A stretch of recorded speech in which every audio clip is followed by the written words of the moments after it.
오늘 나누는 말씀은 여러분들이 잘 듣기를 바랍니다. 그리고 되도록이면 메모 정리하시며 들으셨으면 좋겠습니다. 오늘 나누는 말씀 제가 이렇게 하늘의 비밀을 나누고 그런 부분은 아니지만 오늘 나누는 말씀이 우리 신앙의 근간입니다.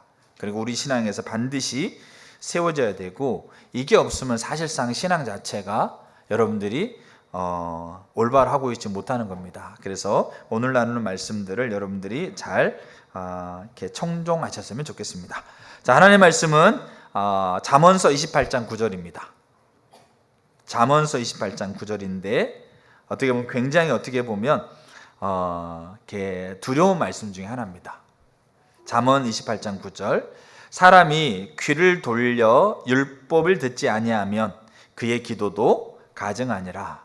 다시 읽습니다. 사람이 귀를 돌려 율법을 듣지 아니하면 그의 기도도 가증하니라.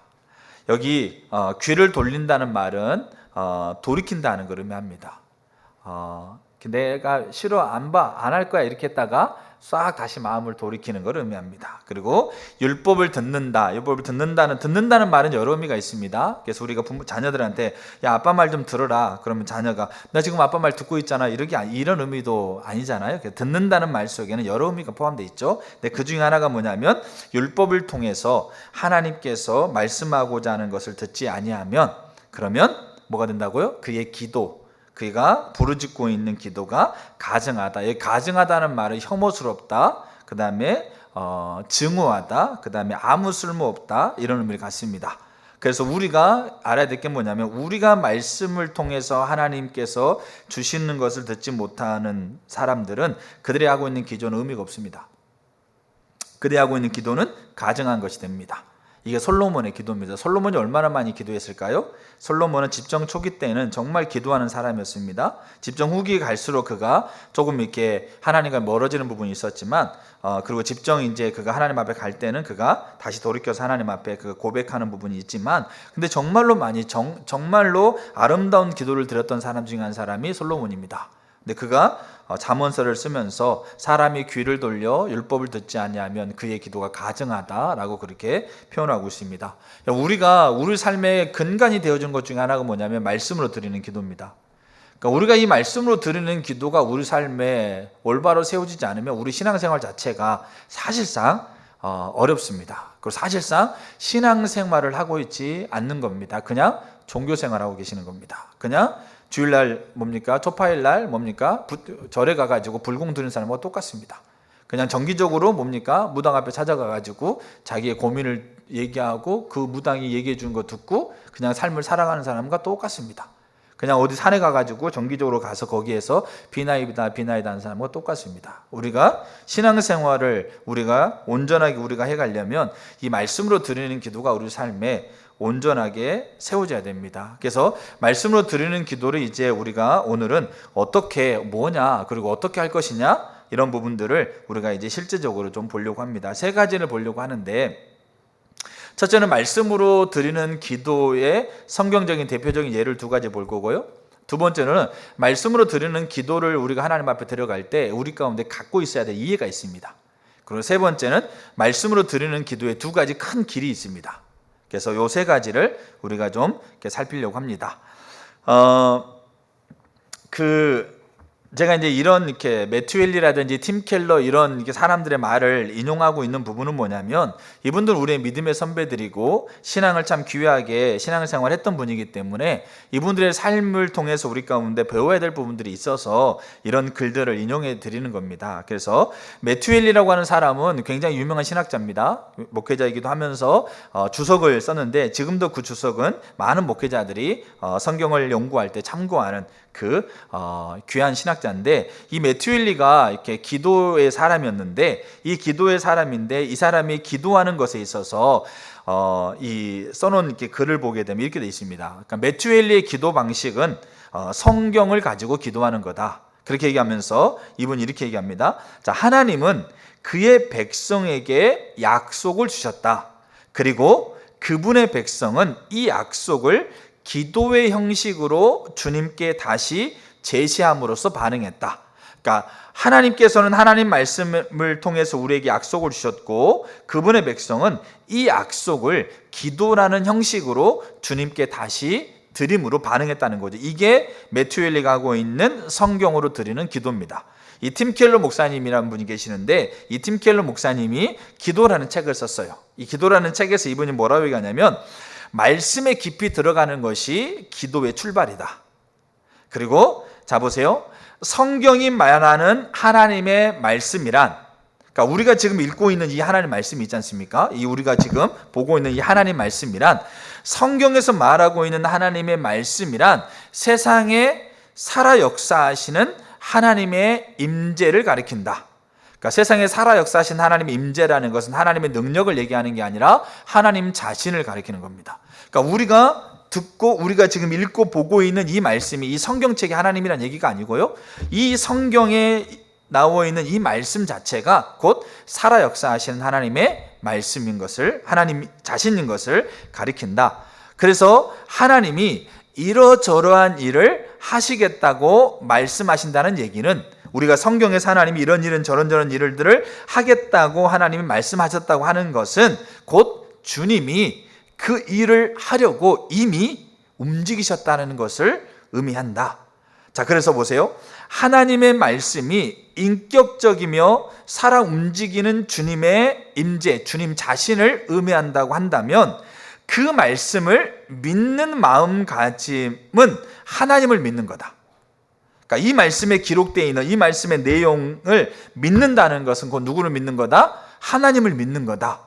자, 그러므로 하나님이 꺼내신 말씀에, 하나님이 꺼낸다는 말은 하나님이 깨닫게 하시고 비추시고 알리시는 걸 의미합니다. 그 꺼낸 말씀에 인간의 믿음으로 내놓는 대답, 그러니까 하나님께서 우리에게 이 말씀을 통해 하고 있는 그 말씀이 우리가 믿음으로 내놓는 대답은 뭡니까? 우리가 그 말씀대로 살아가는 것도 포함되어 있어요. 근데 믿음으로 내놓는 대답 가운데 기도가 포함되어 있습니다.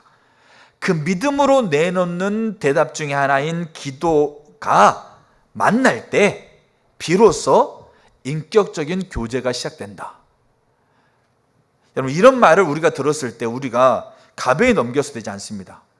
하나님은 살아계신 분이거든요. 지금도 이 자리에 살아계신 분이에요. 눈에 안 보이는 것뿐이지 하나님은 분명하게, 제가 청년들과 임재에 대해 나누면서 하나님이 실제로 살아있는 분이라는 것에 대해서 우리가 증거를 찾아봐라, 그 증거를 우리가 조각조각 증거를 찾아보면 그 증거가, 객관적인 증거가 가리키고 있는 방향이 진실이라는 거예요. 재판할 때 우리가 검사나 변호사가 자기의 감정, 내가 생각할 때 저 사람 착한 사람이니까, 저 사람 잘생겼으니까, 저 사람 내가 생각할 때 선하게 보이니까 저 사람 죄인 아닙니다, 이렇게 재판장에서 이렇게 얘기하면 그게 의미가 있습니까? 내 감정이, 내가 그 사람이 죄인이 아니라고 내가 인정한다고 해서 죄인이 아닌 게 아니라 그 사람이 죄인이 아닌 증거가, 모든 증거가 그 사람이 죄인이 아니라는 걸 가리키면 죄인이 아닌 거예요. 진실이 되는 거예요. 근데 그 사람이 가지고 있는 객관적인 증거가 죄를 저지르는 것을 지칭하고 있다면 그 사람은 죄인인 거예요. 물론 증거를 조작하기도 하지만 원론적으로 얘기했을 때는 객관적인 증거가 가리키고 있는 방향이 사실이라는 거예요.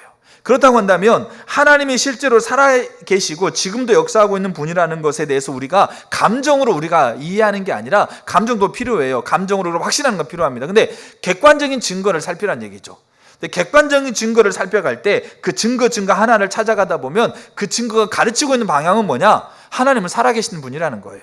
하나님은 세상을 창조하신 분이고 세상을 주관하시는 분이고 세상을 조성했던 분이고 지금도 그 하나님이 역사하고 있는 분이라는 것이 객관적인 증거가 가르쳐가고 있다는 거예요.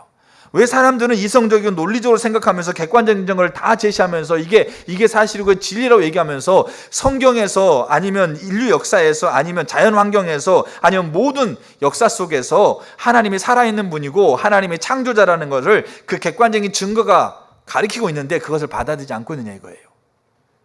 근데 기억해야 될 게 뭐냐면 하나님께서 우리에게 말씀하고 있는 그 말씀을 우리가 믿음으로 반응해서 하나님 앞에 기도로 우리가 하나님 앞에 나아갈 때 그때야 비로소 인격적인 만남이 시작되는 거예요. 그렇게 하지 않으면 우리는 인격적인 만남이 없어요. 하나님을 믿는다고 그러는데 신앙이 뭡니까? 하나님을 믿고 하나님을 바라는 게 신앙인데 하나님을 믿고 하나님 바란다는데 그 믿음의 대상이신 하나님과 인격적인 관계가 없어요. 그럼 그게 무슨 신앙이겠어요?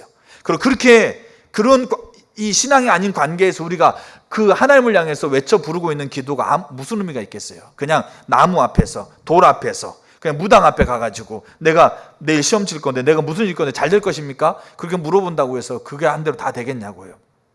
우리가 가지고 있는 생각들이 이 지금 잠언서 솔로몬 얘기하고 있는 것처럼 귀를 돌려 율법을 듣지 아니하면 우리의 기도가 가증하다는 거예요. 그럼 우리는 뭐 해야 되겠어요? 우리는 귀를 돌려서 율법을 주목하셔야 돼요.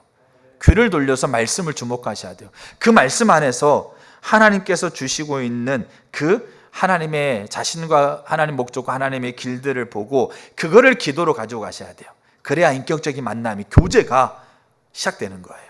그래서 우리가 이 말씀으로 드리는 기도가 우리 삶에서 정말 핵심적으로 회복돼야 됩니다. 자, 그래서 세 가지를 오늘 살피려고 하는데, 첫째, 말씀대로 드리는 기도의 가장 대표적인 예 두 가지를 보려고 합니다. 자, 첫 번째, 성경을 한번 찾겠습니다. 다니엘서 9장입니다. 여러분, 이 말씀대로 드리는 기도에 이 다니엘이건 느헤미야건 예레미야건 모세건 아브라함이건 다윗이건 뭡니까 조지 밀러, 조나단 에드워드, 매튜엘리, 이런 팀 켈러, 이런 분들 있지 않습니까? 이런 분들이 다 포함되어 있는데, 이런 분들이 여기 얘기하고 있는 것처럼 하나님께서 말씀하는 그 말씀이 갖고 있는 이해를 분명히 갖고 그들이 하나님 앞에 기도하고 있는데, 그 대표적인 게 다니엘서 9장에 나옵니다. 자, 다니엘서 9장 한번 보시겠습니다. 1절, 메대 족속 아하수에로의 아들 다리오가 갈대아 나라 왕으로 세움을 받던 첫 해에 그 통치 원년에 나 다니엘이 책을 통해 여호와께서 말씀으로 그 선지자 예레미야에게 알려주신 그 연수를 깨달았나니, 그게 무슨 의미냐? 곧 예루살렘의 황폐함이 70년 만에 그치리라 하신 것이라. 내가 금식하여 베옷을 입고 죄를 덮어쓰고 주 하나님께 기도하며 간구하기를 결심하고. 그러면서 그가 이제 4절 이하에 쭉 기도합니다. 여러분, 다니엘의 기도를 듣고 하나님 이스라엘을 회복했다는 내용이 성경에 기록되어 있지 않아요. 근데 다니엘의 기도가 이스라엘의 회복에 결정적인 역할을 했다는 것은 우리는 분명히 이해할 수가 있어요. 자, 그러면 여기 다니엘이 그렇게 하나님 앞에 금식하며 기도하기를, 간구하기를 결심했어요. 뭐를? 이스라엘의 회복을. 그렇게 기도하기를 결심했던 거는 뭐 때문에 그래요? 여기 책을 통해서 이렇게 되어 있죠.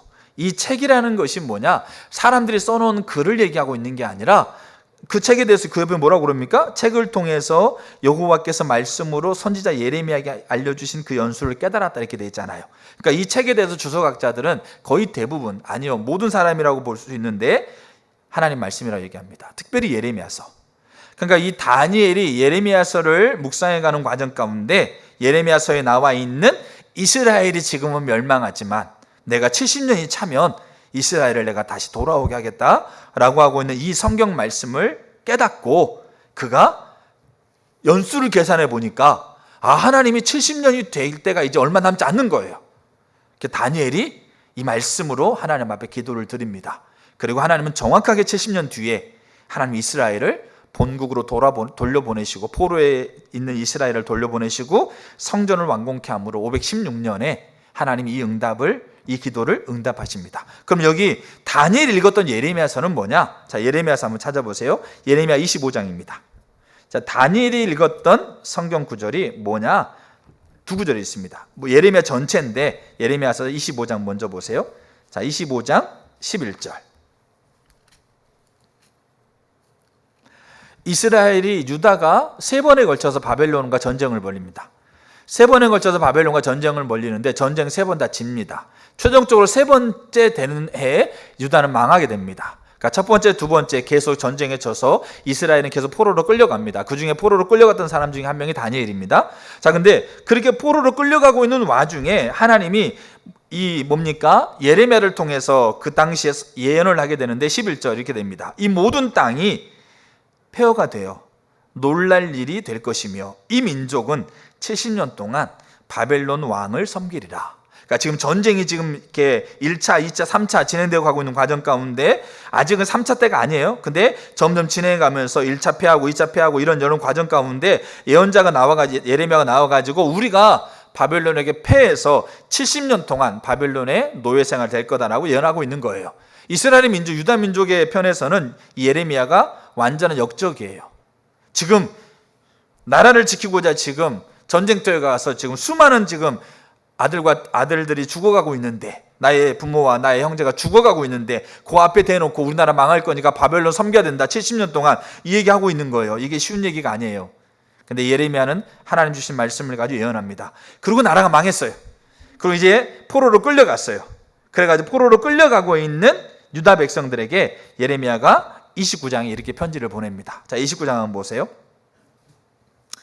너희가 바벨론에 가서 사는데 거기에서 절망하고 낙심하고 좌절하면서 그렇게 살지 말아라. 너희가 바벨론에 끌려가서 사는데 그곳에서 바벨론에 있는 문화, 바벨론에 있는 우상을 너희가 섬기지 말아라. 거기서 너희들이 자녀를 낳고 너희들이 삶의 터전을 이루고 거기서 너희들이 하나님만 믿고 하나님을 의지하고 하나님 앞에 견고하게 서라. 오히려 바벨론을 축복하고 그렇게 서라. 그렇게 얘기를 해요.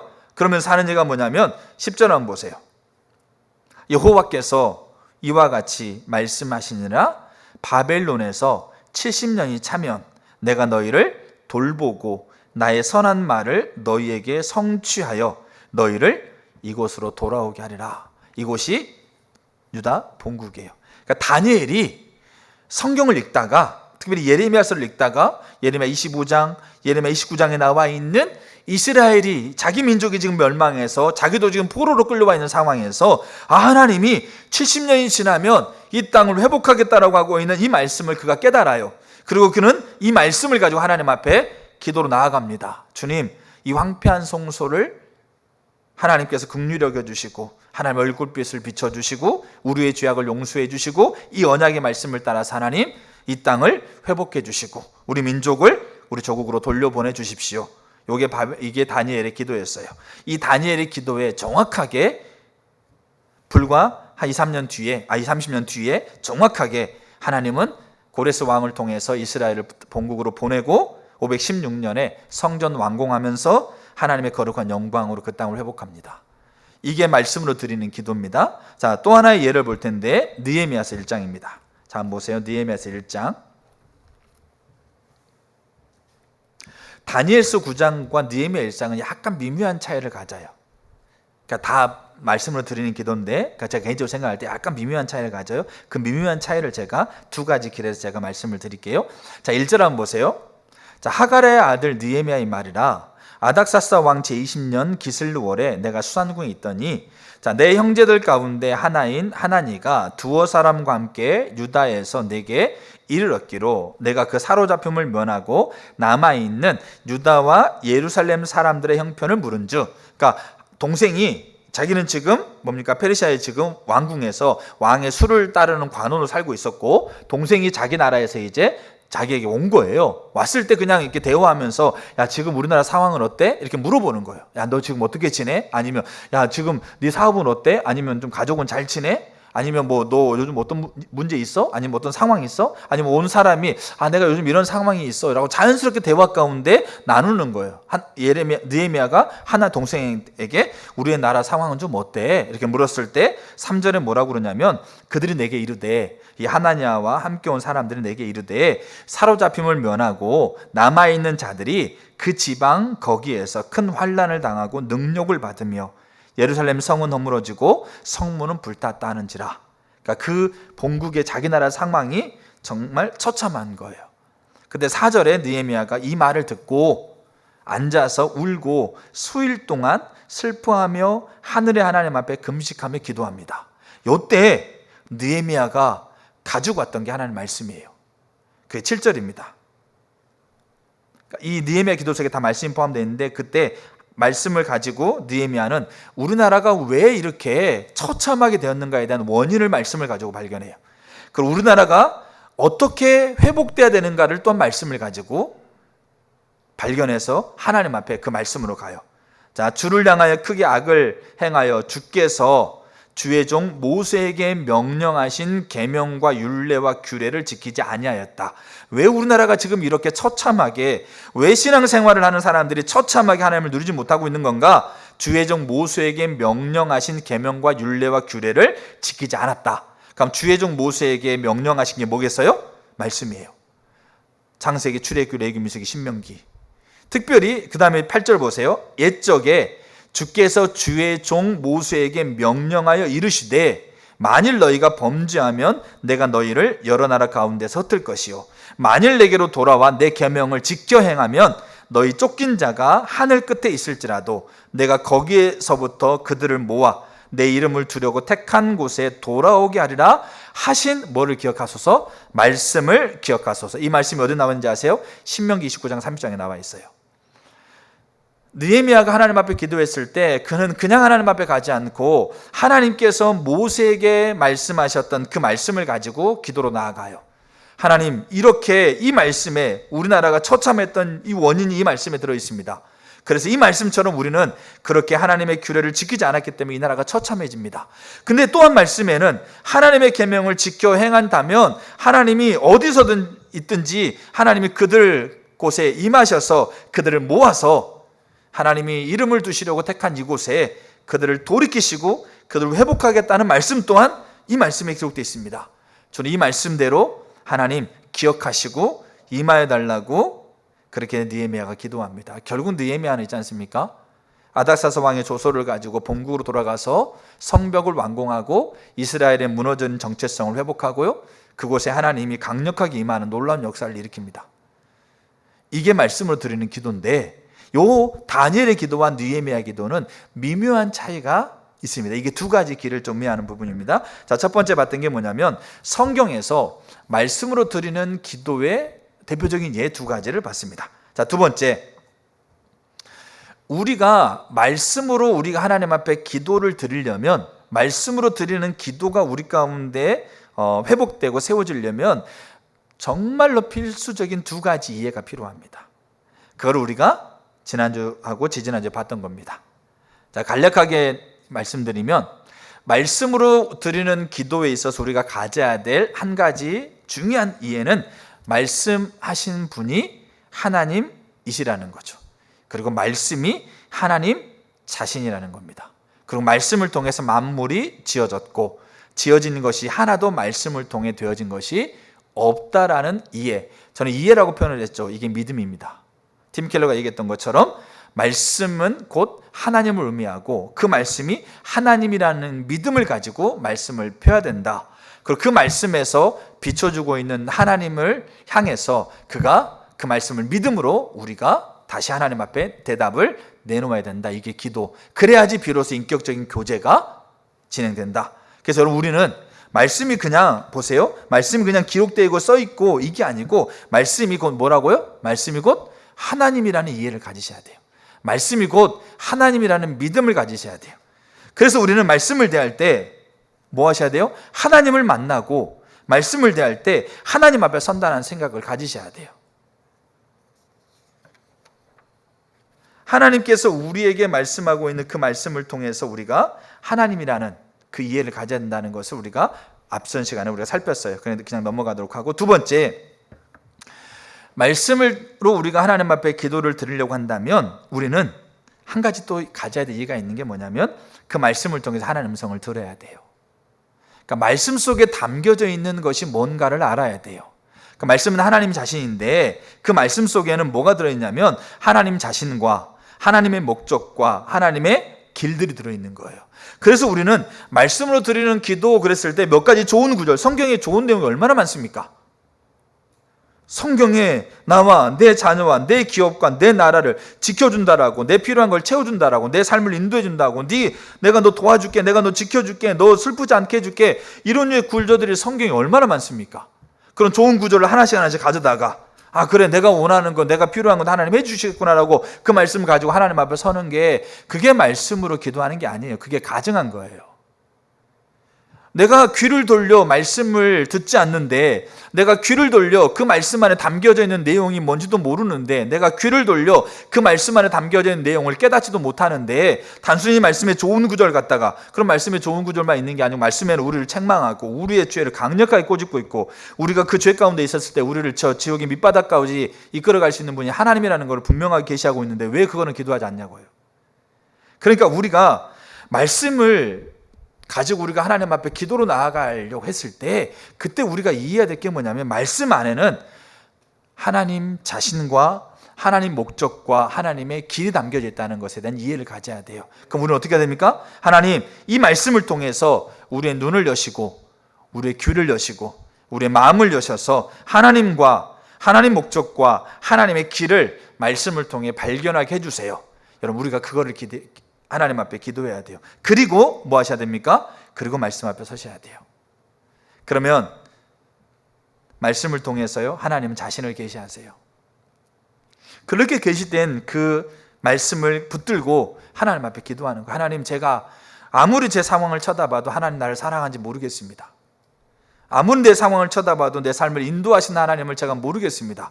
근데 말씀을 묵상하거나 또 나중에 이제 제가 여기 말씀을 또 기도드리는 기도에 또 한편을 보겠지만 그 말씀이 깨달아져서 하나님은 정말 나를 사랑하시는 분이십니다.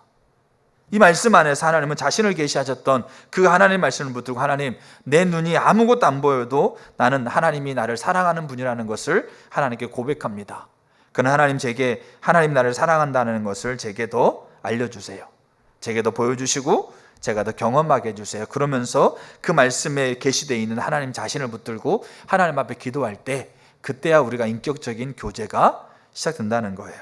그래서 여러분, 말씀은 우리에게 기도의 근거가 되고요, 기도의 범위를 가르쳐주고 기도의 내용을 제시해주고 기도에 우리가 붙들 수 있는 하나님이라는 분이 누군가에 대한 하나님의 약속과 성품, 이런 것들을 우리 가운데, 이 말씀을 통해서 우리 가운데 담겨져 있습니다. 근데 우리는 그거를 뭐 하셔야 한다고요? 우리는 그거를 들어야 돼요. 우리는 그거를 깨달아야 돼요. 우리는 그거를 지식적으로 우리가 아는 것이 아니라 그거를 성령의 조명으로 우리가 깨닫게 돼야 돼요. 그래서 이 말씀으로 드리는 기도에는 이 두 가지 이해가 우리 가운데 필요합니다. 그거는 이제 우리가 앞 시간에 살펴봤기 때문에 간단히 넘어갑니다. 자, 세 번째, 이제 말씀으로 드리는 기도에 두 가지 큰 길이 있습니다. 두 가지 큰, 어떻게 보면 방법이라고 표현할 수 있는데 두 가지 큰 길이 있는데, 하나가 뭐냐면 저는 이 첫 번째가 이 다니엘의 기도에 좀 더 이렇게 근접하다고 생각해요. 그러니까 다니엘이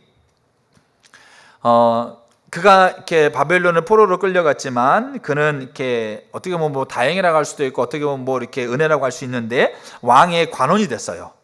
그리고 이제 느부갓네살 왕 때는 이제 뭡니까? 총리가 됐기도 했고, 자, 그렇게 또 다리오 왕 때도 아마 그는 총리였을 거예요. 자, 그렇게 이제 그가 이제 바벨론의 포로의 신분이었었지만 관료의 직책을 가지면서 그가 뭐 했겠습니까? 매일매일 그가 하나님의 말씀 앞에 그가 매일매일 선 거예요. 그 말은 뭐냐면 우리가 말씀으로 드리는 기도의 하나의 중요한 방법이 뭐냐면 매일매일 말씀을 묵상하면서 그 말씀을 묵상하는 가운데 하나님께서 우리에게 그 내용, 하나님 자신과 하나님 목적과 하나님의 길에 대해서 우리에게 깨닫게 하시고 비춰주시는 것을 우리가 기도로 가져가는 겁니다. 뭐를 통해서요? 매일매일 말씀 묵상을 통해서. 여러분, 그래서 우리가 매일매일 저 여러분 삶에서요, 말씀 앞에 서는 것이 돼야 돼요. 그러니까 이게 말씀으로 드리는 기도입니다. 근데 우리의 귀를 돌려 율법을 듣지 아니하면 우리의 기도가 가증하다고 얘기하고 있는 게, 우리의 삶이 말씀 앞에, 우리의 삶이 매일매일 우리의 삶을 말씀 앞에 세우지 않고 있으면 우리의 삶은 뭡니까? 신앙생활이라고 할 수 없을 뿐더러 우리가 드리고 있는 기도가 의미 없다는 얘기예요. 가증하다는 얘기예요. 자, 그래서 그 예를 한 가지 좀 보려고 합니다. 이게 좀 다니엘의 기도와 좀 이렇게 더 밀접하다고 제가 좀 이렇게 좀 볼 때 그렇게 되어지는데, 우리가 지난주 한 주간 동안 월요일부터 토요일까지 시편을 계속 읽어갔어요. 그러니까 시편을 계속 읽어가면서 제가 그 말씀으로 깨닫게 되어지는 것에 대한 기도를 제가 이 한 주간 동안 계속 해온 거예요. 자, 여러분들이 좀 보려면 그 유튜브에 올라가시니까 한번 보시면 돼요. 그게 말씀, 그 매일매일 말씀 앞에 서면서 그 말씀에서 비춰진 그 하나님의 자신과 목적과 길에 대해서 우리가 다시 기도로 나아가고 있는 것에 대한 이야기를 그때 하고 있는 거죠. 자, 그래서 제가 한 가지 예를 들게요. 자, 우리가 말씀을 쭉 매일매일 읽어가는 과정 가운데, 자, 시편 28편을 읽는다고 가정해 보세요. 우리가 이제 지금 말씀을 드리는 기도를 지금 보는 겁니다. 자, 매일매일 말씀을 묵상하고 읽어가는 과정 가운데 우리가 시편 28편을 이렇게 오늘 우리가 말씀을 읽는다고 가정해 보세요. 그러면 자, 시편 28편을 한번 보세요. 자, 성경 보세요. 시편 28편. 우리가 이렇게 기도하라는 얘기예요. 자, 시편 28편을 보면 우리는 여기에서 뭐를 볼 수 있냐면, 다윗이 1절 한번 보세요. 1절 보시게 되면, 여호와여, 내가 주께 부르짖으오니 나의 반석이여 내게 귀를 막지 마소서. 주께서 내게 잠잠하시면 내가 무덤에 내려가는 자와 같을까 하나이다. 내가 주의 지성소를 향하여 나의 손을 들고 주께 부르짖을 때 나의 간구하는 소리를 들으소서. 우리는 시편을 쭉 읽어가다가 28편을 읽어가는 과정이라고 가정한다면, 우리는 여기에서 28편에서는 뭘 발견하냐면, 다윗이 하나님은 자기의 부르짖는 소리를 들으시는 분으로 인식하고 그가 하나님 앞에 기도했다라는 것을 우리는 발견할 수 있게 돼요. 자, 그렇죠? 자, 그 다음에 이제 여기 그 8절 한번 보세요. 8절.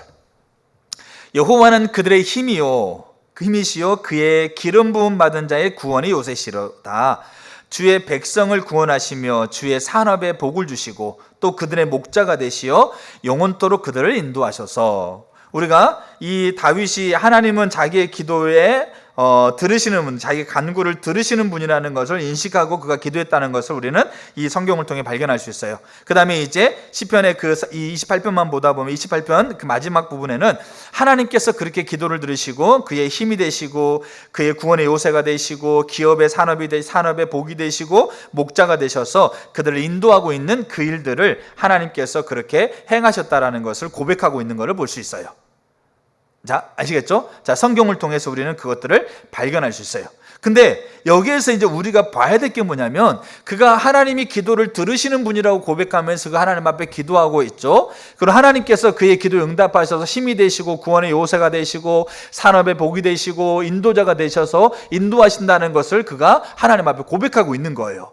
그러면 기도의 응답을 지금 이 시에서 고백하고 있는 거라는 거죠. 근데 요걸로 이 시를 끝내고 있지 않고 요 사이에 다윗이 이야기하고 싶어 하는 게 있어요. 이것이 우리가 이 시에서 발견하면서 이걸 가지고 기도하라는 거죠. 그게 뭐냐면, 다윗은 기도와 기도자를 같다고 생각했어요. 그리고 기도와 삶을 같다고 생각했어요. 다른 말로 하게 되면 기도 응답과 삶이 같은 거예요. 여러분, 기도는 우리의 삶이 포함되어 있습니다. 그래서 중보기도자의 삶을 살펴봐야 돼요. 다니엘도 그렇고 느헤미야도 그렇고 기도와 기도자가 같아요. 근데 3절에 뭐라고 그러냐면, 악인과 악을 행하는 자들과 함께 나를 끌어내지 마세요, 이렇게 표현하고 있어요. 자, 다윗은 자기의 기도를 들으시는 하나님을 인식하고 기도했고요, 그 기도에 응답하시는 하나님을 고백했어요. 근데 그 사이에 뭘 쓰냐면, 악인과 악을 행하는 자와 함께 나를 끌어내지 마세요. 그 말은 뭐냐면, 악인과 악을 행하는 자들은 하나님 앞에 아무리 간구해도 하나님께서 그거를 들을 수 없다. 잠언서에 나오고 있는 것처럼 율법을 듣지 않으면 그의 기도가 가증하고 쓸모가 없다라는 걸 고백하고 있는 거예요. 왜냐하면 기도와 기도자가 같으니까.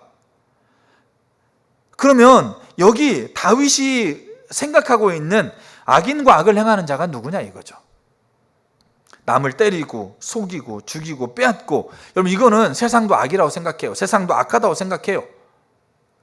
도덕적인 범죄에 대해서는 뭡니까? 믿는 자는 믿지 않는 자는 다 그거는 문제고 악이라고 여긴다는 거죠. 그럼 다윗이 지금 그걸 얘기하고 있는 거냐?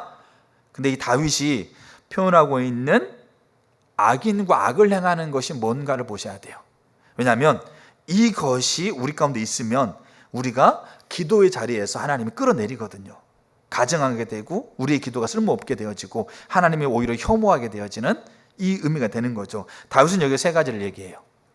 첫째가 뭐냐면 3절에 그 이웃에게 화평을 말하나 그들의 마음에는 악독이 있다. 우리가 직장에서, 우리가 사업터에서, 우리가 관계 속에서 우리 입으로는 괜찮아, 축복해, 뭐 잘 될 거야 얘기하는데 속에서는 시기와 질투와 악독과 분노와 판단과 조롱, 무시 가득하다. 이제 우리는 마음에 있는 거를 그냥 입으로 내뱉어요. 마음에 가지고 있는 거를 그냥 독설로 조롱하는 말, 무시하는 말, 비난하는 말, 판단하는 말, 이런 것들을 아무렇지 않게 내뱉고 있는, 그리고 와서 기도해. 하나님 도와주세요. 하나님 나에게 사랑하는 마음을 주세요. 근데 가가지고는 온갖 마음에는 악독과 시기와 썩은 냄새가 가득하고 탐심, 탐욕들이 가득한데 그 앞에 대놓고는 괜찮아요, 뭐 축복합니다, 이렇게 해주고 있다라는 거죠. 그게 다윗이 생각하는 악인과 악을 행하는 거였어요. 두 번째, 다윗이 생각하는 악인과 악을 행하는 것은 5절 보시게 되면 그들은 여호와께서 행하신 일과 손으로 지은 것을 생각하지도 아니하고, 자신의 자리에서, 여러분 하나님의 손으로 지은 것은 모든 창조 세계를 의미합니다. 근데 이 창조 세계는 하나님의 목적이 담겨져 있어요. 그리고 이 창조 세계를, 그게 우리 자녀일 수도 있고요, 그게 내 사업터일 수도 있고요, 그게 내 아내이고 남편이고 부모 형제일 수도 있고요, 내 지체일 수 있고 내 친구일 수도 있어요. 그게 하나님의 손으로 지은 거예요. 이 손으로 지은 것에 목적을 가지고 있고 그 목적을 위해서 하나님이 일하시고 있다는 거예요. 이 나라 하나님이 세우셨고 이 세계 하나님이 세웠어요. 그럼 이 세계를 향해서 하나님 목적을 가지고 일하고 계신다는 거죠. 근데 문제는 뭐냐면 하나님을 믿는 사람들이, 하나님을 사랑하는 사람들이 그런 관심 없어요. 내가 지금 일하고 있는 이 사업대에서 내가 이 사람과의 관계, 내가 지금 이 직장에서 이 사람과 뭐 직장 동료, 뭐 이렇게 선배 아닌 뭐 상사와의 관계, 이게 지금 하나님이 지금 손으로 만드신 거, 창조하는 것 안에 포함되어 있는데, 그럼 이 일 안에서 지금 하나님 무슨 일 하고 있는지, 이 상황에서 지금 저 사람과 내가 왜 만나고 있는지, 나를 힘들게 하는 저 사람은 왜 나에게 있는지, 이것에 대해서 하나님이 행하고 있는 일에 대해서 관심이 없다는 얘기예요. 묻지도 않고, 하나님이 행하신 일과 손으로 지은 것을 생각하지도 않고, 그렇게 그들 관심은 뭐겠습니까? 내가 좋아하는 것, 내가 원하는 것, 내게 있는 것, 내 문제 해결되는 것, 내가 좀 더 안락하고 편안하게 누리는 것, 내가 좀 더 다른 사람의 인정을 받는 것, 저 사람이 나에게 좀 더 잘해주는 것, 이것에 온통 우리의 관심이 가 있는 거예요. 내가 눈으로 보기에 좋은 것, 귀로 듣기에 좋은 것, 피부로 느끼기에 많이 즐거운 것, 이런 것에 우리의 관심이 가 있지, 그 하나님의 손으로 지은 것과 여호와께서 행하신 일에 대해서는 전혀 관심이 없는, 하나님을 모르는 사람은 이해하겠어요. 하나님이 세상을 창조했다는 것도 모르고 하나님이 지금 살아 움직인다는 걸 모르는 사람들은 이해하겠어요. 모르니까. 근데 그것을 고백하고 그걸 믿는 사람인 우리는, 그리고 그걸 위해서 기도하고 있는 우리는, 기도하고 나서 돌아서서는 내가 처해 있는, 관계 맺고 있는 저 한 사람, 저 일, 저 자리에서 하나님 무슨 일을 하고 있는지, 하나님의 손으로 지은 것을 하나님 목적 가운데 이끌어가고 있는 그 하나님 의도에는 관심이 없잖아요. 우리 자신들 한번 생각해 보세요. 우리가 귀를 돌이켜 율법을 듣지 않으면 우리의 기도 가증하다니까요. 우리의 삶을 한번 돌아보세요. 내 삶이 그럼 어떻게, 기도와 기도자가 같다고 하고 있는 다윗의 관점에서 우리의 삶을 돌아보면, 내가 내 자녀에게 내뱉는 말 한마디, 내가 내 부모와 형제에게 내뱉는 말 한마디, 말은 친절하게 하지만 내 속에 가지고 있는 탐심과 탐욕이 가득한 것뿐만 아니라 내가 지금 뭘 관심 갖고 있는지, 내가 뭘 생각하고 있는지 한번 돌아보면 다윗이 악인과 악을 행하는 자들이라고 표현하고 있는 것에 우리가 너무나도 가볍게, 너무나도 당연하게 그 자리에 있는 것을 보게 돼요. 그리고 또 하나, 악인과 악을 행하는 자를 다윗이 표현하면서 6절에 보게 되면 여호와를 찬송한다 이렇게 표현되어 있어요. 그 많은 여호와를 찬송하지 않는 게 악인들이고 악이에요. 그러니까 찬송한다는 말은 뭐냐면, 우리가 다음 주에 찬양으로 드리는 기도를 보면 좀 더 이렇게 이해가 되겠지만, 찬양은 하나님을 찬사 드리는 거예요. 찬사는 뭐냐? 하나님 참 잘했습니다라고 칭찬하는 거란 얘기죠. 그 말은 우리의 삶의 자리에서 하나님 하셨던 일을 찾는 거예요. 내가 지금 아무리, 누군지 모르는 어떤 분에게 그렇게 좀 얘기했어요. 앞뒤 사방이 다 막혔어도 하늘은 막혀있지 않는다. 왜 하나님이 하늘을 막아놓지 않았을까요? 하늘 바라보라고. 하늘 바라보시면서 하나님이 무슨 일을 하셨고 누구신지를 보라고. 좌우 앞뒤 사방이 다 막혀도 하늘을 막혀있지 않는 이유는 그거예요. 우리 눈을 들어 하나님 바라보라고. 내 상황과 처지에서 하나님이 무슨 일을 하셨는지를 찾는 거예요. 그리고 그 일들로 인하여서 나를 구원하시고 내게 아들을 보내셔서 내게 사랑을 말씀하시고, 내가 지금은 이렇지만 과거 언제 가운데 하나님 나를 만나셔서 나를 위로하시고 경험하고 나에게 함께 하셨던 경험들, 이러면서 하나님이 하셨던 일들을 찾는 거죠. 그리고 하셨던 일을 찾으면서 그 일로 인해서 하나님께 찬사를 드리고, 근데 아무리 찾아도 하나님이 하신 일이 아무것도 없어. 근데 그럼 찬양 못합니까? 근데 이 찬양에는 뭐가 들어있냐면, 하나님이 하나님 되심으로 인하여서 기뻐하는 게 들어있는 거예요. 내 자녀가 공부도 못해, 운동도 못해, 노래도 못해, 못생겼어, 성격도 이상해. 근데 그럼 우리가 안 사랑합니까? 아무리 찾아봐도 쓸데가 하나도 없어, 내 자녀가. 그럼 이 자녀는 내가 사랑하는 대상이 아닙니까? 얘가 있는 것만으로도, 존재만으로도 사랑스러운 거예요. 원론적으로 얘기 드리면 그게 다윗이 얘기하고 있는 찬양입니다. 근데 악인과 악을 행하는 자들은 그 삶의 자리에서 하나님이 무슨 일을 하셨는지를 찾지도 않을 뿐더러 하나님이 하나님 되심으로 인해서 기뻐하지도 않아요. 그러니까 그들이 찬송하지 않는 거예요. 그럼 이제 이거를 우리가 봤어요. 기도에 응답하신 하나님을 인식하고 기도해요. 기도 응답을 하나님 앞에 고백했어요. 근데 이 다윗은 이 안에서 악인과 악을 행하는 자들처럼 자기가 서지 않기를 하나님 앞에 간구했어요. 그럼 우리가 이제 이 성경을 읽어가는 과정 가운데 시편 28편을 우리가 읽는다고 가정해 보세요. 그때 우리가 이렇게 만나면서 이걸 깨닫게 하셨으면 우리는 이걸 가지고 기도해야 돼. 하나님, 내가 오늘 하루의 삶 가운데 악인과 악을 행하는 자처럼 서지 않게 해주세요. 내 입술이 가증하지 않게 해주시고, 내가 상대방에게 내 마음에 가지고 있는 시기 질투, 그 분노가 있음에도 불구하고 상대방에게 위선적으로 대하지 않게 해주시고, 내 언어가 상대방을 조롱하고 비난하는 말이 되지 않도록 하나님 이 하루 가운데 은혜를 부으십시오.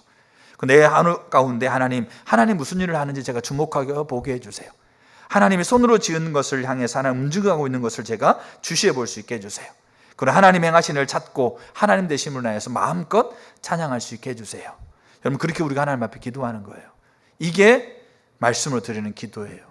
그리고 이제 그렇게 말씀으로 드리는 기도를 내가 어떻게 반응했는지, 그리고 하나님 어떻게 역사하셨는지, 내가 왜 말씀으로 드리는 기도를 하나님께 드렸지만 내 삶에서 왜 이렇게 살지 못했을까, 이런 것들을 적는 게 그게 영성일기예요. 그게 하나님과 교제를 우리가 드리고 있는 일기, 그리고 우리가 하나님 앞에 우리 자신을 점검하는 거란 얘기죠. 여러분, 이게 말씀으로 드리는 기도의 하나의 중요한 길이에요. 그래서 우리는 매일매일 말씀을 읽으셔야 돼요. 그럼 매일매일 말씀을 읽으면서 분명하게 말씀이 하나님이시고 그 말씀에는 하나님 자신과 목적과 길이 담겨져 있다라는 그 인식을 가지고, 이해를 가지고 믿고 그걸 하나님 앞에 구하시는 거예요. 그래서 무디라는 분이 이렇게 얘기를 합니다. 말씀을 묵상함으로써 하나님께서 주시는 진정한 위로와 용기와 경계와 책망을 받을 수 있다. 그러면서 하는 얘기가 뭐냐면, 처음부터 기도하지 않았지만 묵상은 거의 즉각적으로 기도로 바뀌었다. 그래서 무디는 매일매일 말씀 묵상하면서 그 말씀에서 비춰진 하나님과 하나님께서 목적과 길과 하나님 자신들을 가지고 그가 매일매일 기도했어요. 청교도들이라고 하고 있는 이 정말 귀한 신앙의 사람들은 하나님 앞에 그렇게 기도하면서 그 기도에 대해서 얘기하면서 이런 표현을 쓰고 있어요. 하나님의 말씀을 경청한다는 것은 우리의 머리를 비우고 어떤 생각이 즉흥적으로 떠오르기를 기다리는 식으로 해서는 안 된다. 우리는 우리의 생각을 성경으로 채움으로써 하나님의 말씀을 경청한다. 성경을 읽을 때 하나님의 말씀에 기도로 반응하겠다는 마음을 가지고 성경을 읽어라. 그렇게 얘기하고 있어요. 이게 청교도들의 신앙이었어요. 그리고 팀 켈러 목사님이 기도라는 책에서 하나님의 말씀에 귀를 기울이고 연구하고 생각하고 묵상하고 숙고해야 된다. 하나님의 말씀에 대한 반응은 하나같이 참된 기도이며 마땅히 주께 드려져야 될 거다. 그러면 한 구절 한 구절에 대해서 깊이 몰입하고 연구하고 묵상하며 그 배우는 걸 통해서 하나님의 말씀을 읽는 것에 우리가 침잠하라고 얘기하거든요. 깊이 잠겨서 그렇게 그 말씀을 가지고 기도할 때 하나님께서는 그 말씀에 반응하신다. 그렇게 표현되고 있는 거예요. 이 루트라는 사람이 자기 머리를 잘랐던 이발사가 있거든요. 근데 그 이발사는 굉장히 성실하지 못했어요. 사람을 때려가지고 죽여가지고 이렇게 감옥에 가는 것들 루터가 변호해줘가지고 이제 뭐 사형당할 거를 이렇게 면제받기도 하고 막 그런 여러 가지 상황이 있었어요. 근데 그가 이제 이발사가 루터한테, 그다음에 루터가 이제 굉장히 유명한 신학자니까 루터한테 간단하고 단순하게 기도할 수 있는 방법을 가르쳐 달라고 그래요. 기도 잘할 수 있는 방법. 근데 어렵지 않고 간단하고 단순한 방법. 근데 그때 루터가 이렇게 추천해줘요. 하나님 말씀을 묵상을 하는 걸 추천한다. 그러면서 보세요. 자, 생각과 이렇게 성경에서 가려낸 구절을 깊이 파고들면서 온 마음과 감정을 하나님께 집중하는 거다. 이게 루터가 생각하는 가장 단순하고 가장 뭡니까? 이 간단한 기도 방법이었어요. 근데 이걸 이렇게 얘기합니다. 보세요. 이러한 훈련을 통해서 마음이 움직이고 이끌리며 기도하고자 하는 뜨거운 마음이 생기길 바란다고 그렇게 얘기를 해줘요. 그러면서 말씀 묵상은 기도로 넘어가는 다리와도 같다. 여러분, 이게 어려운 것처럼 느껴지시죠? 근데요, 이게 가장 간단하고요, 가장 뭡니까? 단순한 기도 방법이에요. 우리가 매일매일 말씀 앞에 서세요. 근데 말씀 앞에 서서 그 말씀이 하나님이심과 하나님 목적과 자신과 길이 계시되어 있다는 걸 알고 그걸 듣기를 원하면서 하나님 앞에 서세요. 기도하기를 원하면서 서세요. 그럼 이제 말씀에서 막 이제 놀라운 것들이 막 매일매일 막 쏟아져. 우산으로 막 그냥 이렇게 막 받칠 정도로 막 쏟아져. 그러던가요? 그렇지 않죠. 그렇게 되면 다 하겠죠. 근데 훈련입니다. 그게 믿음의 반응입니다. 그게 하나님께서 우리에게 약속으로서 자신이라고 우리에게 주어지고 있는 것을 우리가 받는 자로서, 그를 신뢰하고 그를 믿는 자로서 우리가 당연히 해야 될 자세입니다.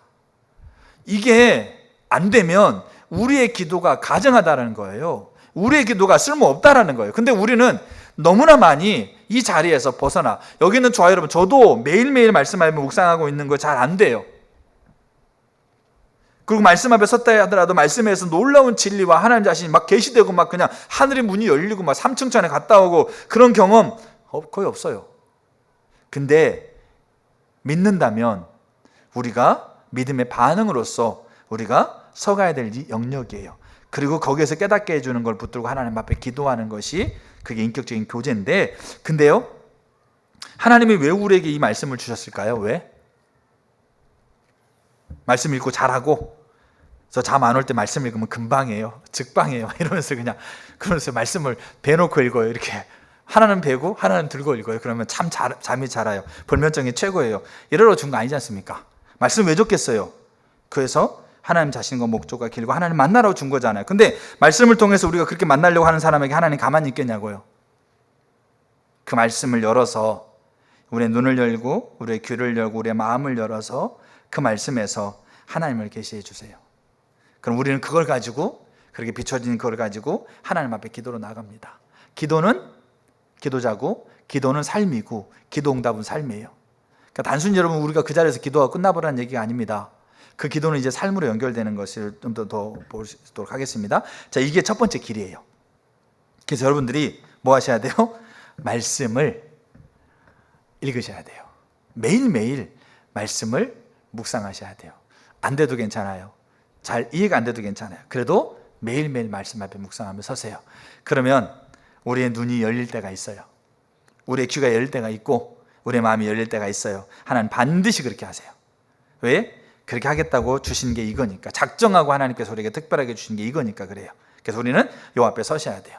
겸손하게 서셔야 돼요. 자, 이게 이제 다니엘이 그렇게 말씀을 묵상해가는 과정 가운데 연수를 깨닫고 기도했던, 그리고 그 예레미야를 말씀을 가지고 기도했던 부분이라고 좀 이렇게 근접하다 한다면, 느헤미야 기도는 좀 달라요. 제가 생각할 때 그럼 어떤 좀 미묘한 차이가 있는데, 어떤 차이? 이게 두 번째 방법인데, 이거는 뭐냐면 특정한 순간에 특정한 상황 가운데 말씀이 생각날 때가 있어요. 그러니까 느헤미야 같은 경우는 하나님이 자기에게 왔을 때, 우리나라가 어떻디 물어봤을 때, 아, 우리나라가 이런 상황이야. 그러면서 이 느헤미야 그 상황을 듣고, 특정한 상황이죠, 특정한 환경이죠, 특정한 이야기를 들었죠. 그리고 그거를 가지고 하나님 앞에 기도하러 나아가는 과정 가운데 그때 하나님이 말씀을 깨닫게 했어요. 아, 모세에게 주고 있었던 신명기 말씀에서 우리가 지금 이 상황에 처해 있는 것이 하나님을 떠났기 때문이구나. 그런데 모세가 주고 있는 신명기 말씀에서는 또한 우리가 하나님께 이 상황을 하나님이 역전시켜서 회복하고 있는 길 또한 하나님의 말씀으로 돌아가는 길이구나. 아, 하나님, 이 하나님의 말씀대로 우리가 하나님을 떠나서 이제 이 지경이 이렇습니다. 근데 우리가 하나님께 자복하고 회개하면서 하나님 이 말씀처럼 하나님 앞에 돌아가서 하나님 앞에 서기를 원합니다. 하나님 말씀대로 이 나라를 회복해 주십시오 라고 그가 뭐로 기도하는 겁니까? 말씀을 가지고 기도하는 거예요. 이거는 매일매일 규칙적으로 말씀을 읽는 가운데 생각나게 하는 거하고는 약간 좀 미묘한, 같은 말씀으로 기도하는 건데 약간 다른 이 두 번째 방법이라고 보시면 돼요.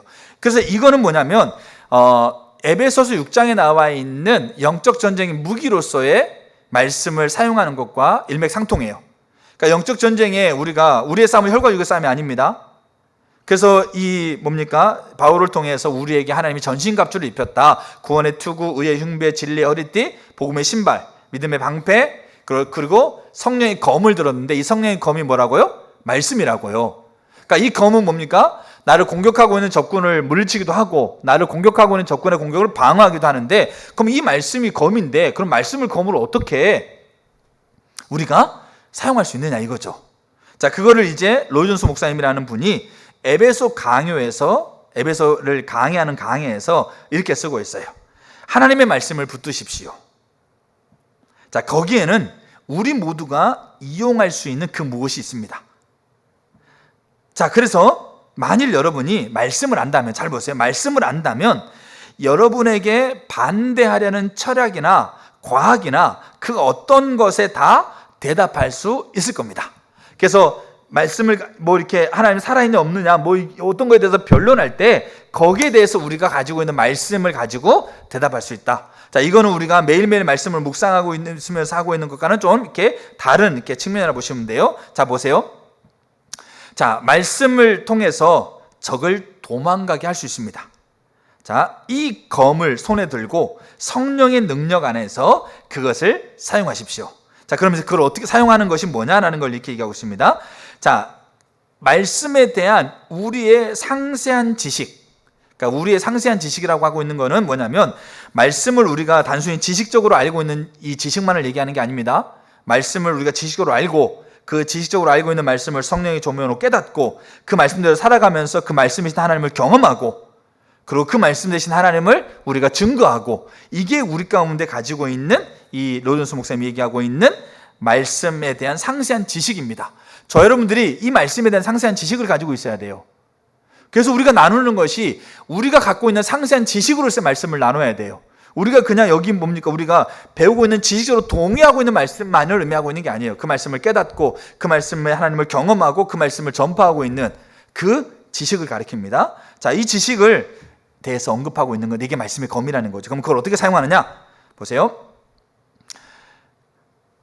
우리에게 어떤 문제와 상황이 주어지더라도 정확한 말씀이나 구절을 골라 쓸 수 있는 우리의 능력이다.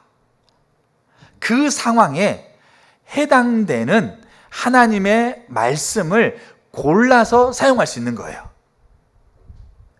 이 말을 잘 이해하셔야 돼요. 그래서 이 대적이 나에게 물질에 대한 염려를 가지고 나에게 다가와서 염려를 주어질 때, 우리가 말씀으로 그걸 물리친다고 그랬을 때 뭡니까? 우리를 치료하신 하나님에 대한 말씀을 가지고, 하나님 우리를 치유하신 하나님, 물론 거기에 물질에 대한 다 포함되어 있다고 봐요. 근데 우리를 치유하신 하나님이심을 신뢰합니다. 주님, 저를 이 불안해서 저를 치유해 주세요.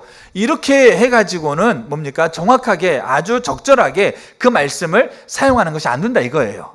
그러니까 물질을 가지고 우리를 염려하게 하고 있는 그 상황에서, 특정한 상황에서 우리가 하나님 앞에 기도하러 나갔을 때 하나님께서 우리의 들에 있는 백합화를 봐라, 하늘의 공중에 날아다니고 있는 새를 봐라, 그들이 아무것도 하지 않아도 하나님이 입히신다고 하고 먹이시지 않느냐, 그래서 염려하지 말고 하나님 앞에 구하라고, 하나님은 그 모든 걸 채우는 솔로몬의 영광보다 더 아름답지 않느냐, 그 하나님이라는 걸 알고 그 하나님을 신뢰하고 하나님 앞에 나오라. 이 구절들이, 제가 예를 드는 거예요. 이 구절들이 생각나서, 그래, 하나님은 들의 백합화도 하늘의 공중에 떠다니는 새도 솔로몬의 영광보다 더 귀하게 아름답게 책임지시는 분인데, 그분이 내 아버지야. 나한테 염려를 가지고, 이 재정적인 부분 가운데 염려를 가지고 불안을 가지게 하는 이 거짓된 영화 예수의 이름으로 끊어져라. 이렇게 검을 가지고 대적을 향해서 쓰고, 아니면 나를, 대적을 공격하는 나를 방어한다는 거죠. 이게 검이란 얘기예요. 이게 우리가 말씀으로 드리는 기도인데, 그러면 이 팀켈러 목사님이 얘기했던 것처럼 단순한 말이 아니라 하나님이 이러저러한 걸 하겠다고 한다는 것은 그 일을 위해서 이미 하나님이 움직이고 있다는 것을 의미한다는 거죠. 그러면 그 말씀을 가지고 기도했을 때 그럼 뭐 하는 거죠? 하나님이 그 하나님의 때, 하나님 방법으로 그 말씀대로 움직이신 하나님이 거기에 역사하시는 거예요. 이게 특정한 환경과 특정한 상황에서 생각나게 하시는 이 말씀으로 하나님 앞에 드리는 기도예요. 그럼 이 기도에는 우리가 뭐가 필요할까요? 말씀에 대한 상세한 지식이 우리 가운데 체득되고 있어야 돼요. 그래서 우리가 말씀 암송도 필요한 거예요. 웨슬리 듀얼이라는 분은 성경 구절을 가지고 아예 기도해라 이렇게 얘기도 해요. 성경 구절을 그대로 인용하면서 그냥 그 구절 그대로를 그냥 갖다 대놓고 기도해라. 근데 그 구절이 어느 때, 어느 장소에, 어떤 환경에 써야 될지는 알아야 되잖아요. 근데 그래서 말씀 암송도 필요해요. 말씀에 대한 상세한 지식이 우리 가운데 체득돼야 돼요. 그래서 말씀을 훈련을 받아야 되고 연구도 해야 되고 말씀대로 살아야 되고, 그러면서 우리 가운데 체득되어 있는 지식, 이 지식이 우리 가운데 그렇게 특정한 상황에 특정한 순간에 하나님께서 우리에게 깨닫게 하시는 거예요. 우리에게 가르쳐 주시는 거예요. 그럼 우리는 그거를 붙들고 그 말씀을 가지고 기도로 가는 거예요. 우리가 침노하는 세대를 위해서 기도하는 시간을 매주 토요일 날 11시에 갖습니다. 여러분 많이 참여하시면 좋겠고 인터넷에서 같이 기도하세요. 거기에서 뭐 특별하게만 놀란 막 뒤집어진 역사 이런 게 없었어요. 근데 제가 한번 이 부분을 말씀으로 특정한 상황에 하나님이 생각나게 하는 말씀으로 드리는 기도, 이런 것들을 좀 이렇게 보면서 준비하면서 제가 그동안 했던 기도의 감동을 다 이렇게 정리하고 해놓은 것들이 다 가지고 있어요. 근데 처음 침노하는 세대 기도회가 2020년 10월 10일 날 시작했어요. 토요일 날 시작하는 거는. 그리고 그 앞에 2020년 5월 14일 날 JVS, 그러니까 지저스 빌리지 스쿨이라고 그래가지고 우리 아이들을 일주일 동안 우리 아이들을 이렇게 모아가지고 이렇게 수련회 하는, 쉽게 말해서 이렇게 NW에서 같이 하는 그 시간을 우리가 계획하면서 그 일을 위해서 우리가 함께 준비하는 사람들이 모여서 기도하는 그 기도가 2020년 5월 14일 날 시작됐어요.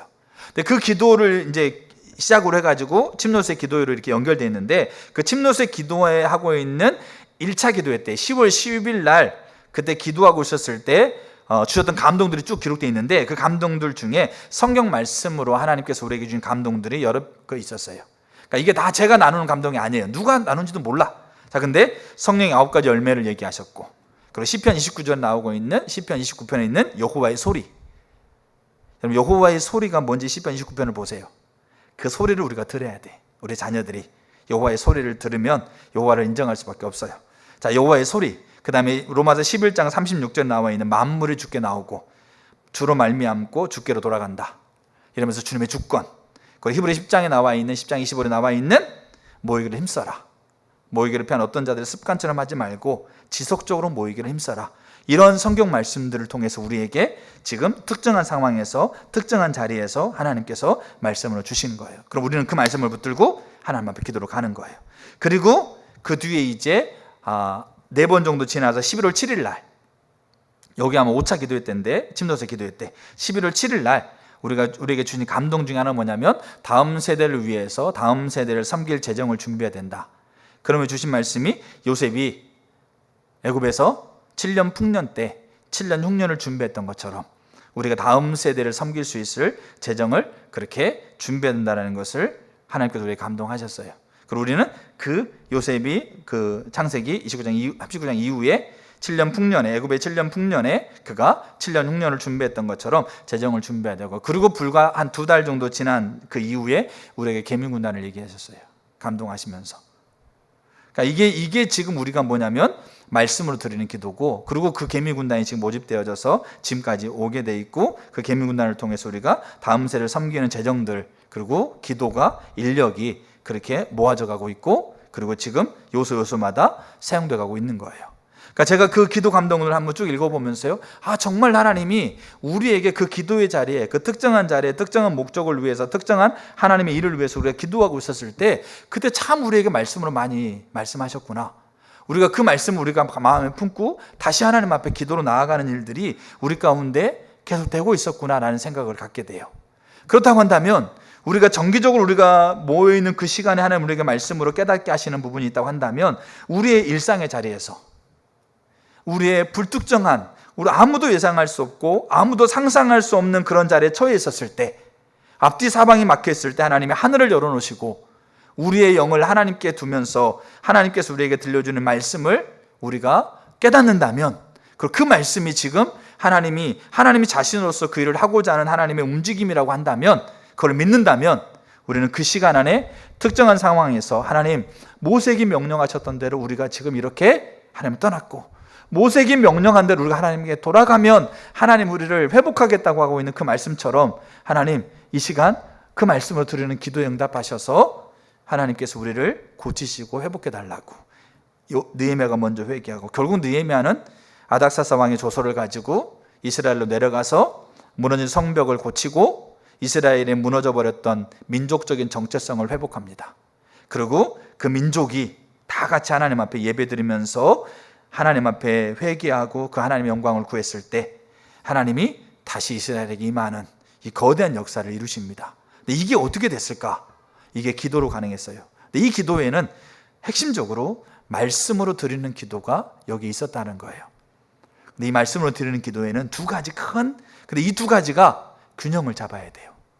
이 두 가지가 적절하게 우리 가운데 세워져야 돼요. 그래서 이 두 가지가 다 중요한 거예요. 그래서 하나님 앞에 우리가 매일매일 말씀을 읽으면서 하나님이 우리에게 주시는 것들을 가지고 기도하세요. 그리고 순간순간마다 하나님께서 우리에게 말씀을 주시기를 성령의 검을 우리에게 들려줬잖아요. 이거는 검을 들을 만한 자격 있는 자에게 주어진 게 아니고 누구에게 주어진 거예요? 혈과 육의 싸움을 하지 않는 하나님의 자녀에게 주어진 거예요. 하나님이 너 이거 잘했고 이거 잘했고 이거 잘했으니까 이제 머리 관 하나 씌워주고, 이거 잘했으니까 이제 흉배 하나 붙여주고, 이거 잘했으니까 띠 하나 주고 방패 하나 주고, 이렇게 순차적으로 주는 게 아니고 그리스도를 주로 고백하는 자들에게 그 고백하는 그 순간 우리에게 완전하게 씌워주고 입혀주고 들려주고 있는 거란 얘기예요. 그러니까 우리 모두가 다 성령의 검을 가지고 있다는 얘기예요. 어떤 사람을 편차를 두고 주는 게 아니고. 그러면 뭡니까? 우리가 그 상황 속에서, 사건 속에서, 만나는 관계 속에서 우리에게 들려주고 있는 검을 사용해야죠. 그럼 우리의 눈을, 우리의 영적인 눈을 하늘에 두시고 하나님 앞에 말씀을 하나님 생각나게 해달라고 우리가 하나님 앞에 간절히 간구해야죠. 근데 말씀이 뭔지는 몰라. 말씀을 알아도 그 말씀이 그 말씀인지를 모르는 거예요. 그러니까 갖다가 그렇게 쓰고 있는데 정작 거기에는 맞지 않는 열쇠처럼, 물론 이런 말씀 전체는 다 하나님의 의도가 담겨 있고 그렇습니다. 하나도 말씀 다 쓸모없는 게 없어요. 알겠죠? 근데 우리가 말씀을 드리는 기도회에서 우리가 이 지금 성령의 검으로서 적재적소에 우리가 말씀을 사용할 수 있는 능력이 개발된다는 거예요. 그러려면 우리가 이 두 가지의 길이 우리 삶 가운데 균형 잡히게 돼야 돼요. 그래서 말씀을 묵상하세요. 비춰지든 안 비춰지든 꾸준하게 그 자리를 서세요. 이게 힘든 겁니다. 잘 안 된 겁니다. 근데 하셔야 돼요. 그리고 우리가 말씀 배우고 말씀을 암송하세요. 그리고 그 말씀이 내 삶에 상세한 지식으로 체득되게 하세요. 그리고 그 말씀이 우리의 삶의 순간순간 하나님께서 그 환경과 자리 안에서 하나님 저에게 깨닫게 해달라고 기도하세요. 그러면 하나님이요? 그렇게 하는 사람들에게 하나님이 가만히 있으시겠냐고요.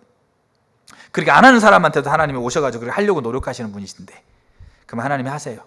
그럼 그거 가지고 하나님 앞에 기도로 반응하세요. 그러면 하나님이 거기에 화답하시고 이제 이 인격적인 교제가 이제 시작되는 거예요. 그러니까 우리는 살아계신 하나님을 만나게 됩니다. 그러니까 저 여러분 삶에서요, 말씀으로 드리는 기도가 회복되기를 축복합니다. 그럼 반드시 이것이 회복돼야만 우리가 드리고 있는 기도가 가증해지지 않아요. 얼마나 많이 기도합니까? 대한민국 교회가. 저 여러분도 얼마나 많이 하나님께 부르짖습니까? 근데 그것이 가증해지고 쓸모없어지는 이유 중에 하나가 여기라고 생각한다면 우리가 정신 차리고 깨어서 이 말씀 앞에 서도록 해야 되고, 그럼 사단은 뭐 하겠어요? 점점 말씀 앞에 서는 수고를 하지 못하게 만들어요. 더 그래서 여기 루터 친구가 얘기했던 것처럼 간단하고 단순하고 그리고 직방인 것을 원한다는 거죠. 근데 그것만으로도 어떻게 보면 괜찮을 수가 있어요. 말씀 앞에 서려고 하는 부분이기도 하니까. 근데 이제는 하나님 백성들에게 말씀 자체에 관심이 없게 만들어버렸어요. 그냥 교회에서 주일날 모여가지고 성경 몇 구절 읽고 목사님 설교하는 본문 몇 구절 그냥 이렇게 같이 읽는 것, 그걸로 한 주간 끝이에요. 그 이후에 여러분 자신을 한번 돌아보세요. 오늘 이 자리에서 나누고 있는 몇 구절의 성경 외에 여러분 한 주간의 삶에서 성경 말씀 앞에 여러분들이 서서 한 구절이라도 집중적으로 하나님 앞에 묻고 기도하고 그 구절이 하나님이고 그 구절을 통해서 하나님이 나에게 하나님 자신과 목적과 길을 계시한다는 믿음을 가지고 단 10분이라도 하나님 앞에 서신 적이 한 주간 가운데 몇 번이나 계시는지, 여러분 그게 다른 사람 얘기가 아니고 저 여러분들의 얘기란 얘기예요. 그렇게 하나님이 깨닫게 해주시는 그 말씀으로 우리가 기도를 들어가면서 습득되어지고 체득되어지고 우리 가운데 갖춰지고 있는 지식이, 그것이 우리의 삶의 특정한 상황과 특정한 자리와 특정한 환경에서 그게 우리에게 깨달아져서 그것을 다시 우리가 기도로 드려지고 우리가 그것이 검으로 되어져서 나를 방어하고 그리고 상대방을 공격하는 공격을 무력화시킬 수 있다고 한다면 우리 자신들이 얼마나 무력화되어 있는가 한번 보세요. 말씀에 얼마나 많이 우리가 무력화되고 있는가 한번 돌아보시라는 얘기예요. 정말로 많이 없어요. 정말로 하나님의 사람들이 교회 와서 몇 번 듣는 성경 구절 몇 마디로 한 주간을 살아가고, 그래 수요일날 좀 와가지고 듣는 구절 그걸로 한 주간을 살아가려고, 아니요, 실제로 살아가는 사람이 태반인 거예요. 그러면 그들이 드리고 있는 기도가 뭐라고 하는 겁니까? 가증하다고 얘기하고 있는 거예요. 그러면서 하나님 앞에 왜 우리의 기도 하나님 다 응답하신다라고, 다 하나님이 듣는다고, 다 하나님이 기도하는 거 하나님 다 듣고 움직이시는 분이라고 다 그렇게 우리가 배웠는데 왜 안 해주냐고요.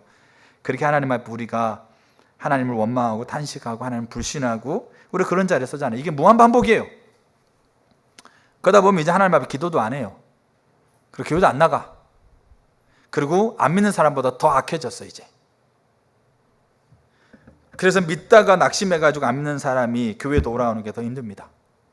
아예 하나님 모르다가 하나님 만나는 사람보다 더 힘들어요. 우리가 얼마나 교만한지 모르시죠? 저 여러분들이 말씀입니다. 그리고 정말 아주 작은 시간이 할지라도 말씀 앞에 서는 시간을 가지세요. 그리고 그 말씀이 우리 삶에 체득되고 상세한 지식으로 우리 삶 가운데 쌓여가도록 우리의 삶을 말씀 앞에 내놓으세요. 그리고 그 상황과 사건 속에서 하나님이 말씀이 오시기를 하나님 앞에 하늘을 바라보세요. 그럼 하나님 우리에게 깨닫게 하십니다. 그럼 그거 가지고 기도로 나아가세요. 그러면 그 말씀하신 하나님을 여러분들은 경험하게 될 겁니다. 반드시 여러분들은 경험하게 될 겁니다. 그래서 우리에게 이 말씀으로 드리는 기도가 저 여러분들의 회복되길 축복합니다. 그래서 제가 더 이렇게 말씀 묵상하는 것을 더 막 매일매일 말씀 묵상하는 거 올리십시오 막 그렇게 하고는 싶지만, 저도 잘 못하니까 그렇게 하려면 저부터가 막 이제 해야 되니까 저도 막 이제 막 뭡니까? 중압감이 들고, 저도 말씀 묵상합니다. 근데 중압감이 들고 그렇게 해서 선뜻 잘 이렇게 같이 하려고 하고 막 이렇게 강조하고 있지 않는데, 근데 우리가 이렇게 좀 해야 될 필요가 있는 것 같아요. 그래서 이제 말씀 통독도 해가고 이제 계속 말씀으로 가고, 내년에는 그러니까 또 기도해봐야 되겠지만 배우기를 힘쓰는 한 해가 되기를 원하는 마음을 주셨어요. 올 초에, 연초에. 그래서 집중적으로 말씀을 우리가 묵상하고 말씀대로 살고 또 그 말씀대로 살았던 것을 나누고 또 같이 기록하고 이런 것들을 훈련을 해보려고 그렇게 마음으로는 갖고 있는데, 또 이렇게 기도해봐야 될 부분이 있어요. 그래서 여러분들이 같이 정말 말씀 앞에 사시기를 축복합니다. 그래서 말씀으로 드리는 기도가 우리 가운데 더 이렇게 잘 쌓여갔으면 좋겠습니다. 그래서 우리가 드리는 이 말씀으로 드리는 기도가 나뿐만 아니라 교회와 나라와 민족과 열방을 향해서 우리가 이 말씀이 영역이 점점 더 확대됐으면 좋겠습니다. 그렇게 되길 축복합니다. 아멘. 우리 찬양 같이 하나 하시고 같이 하나님 앞에 기도하셨으면 좋겠습니다.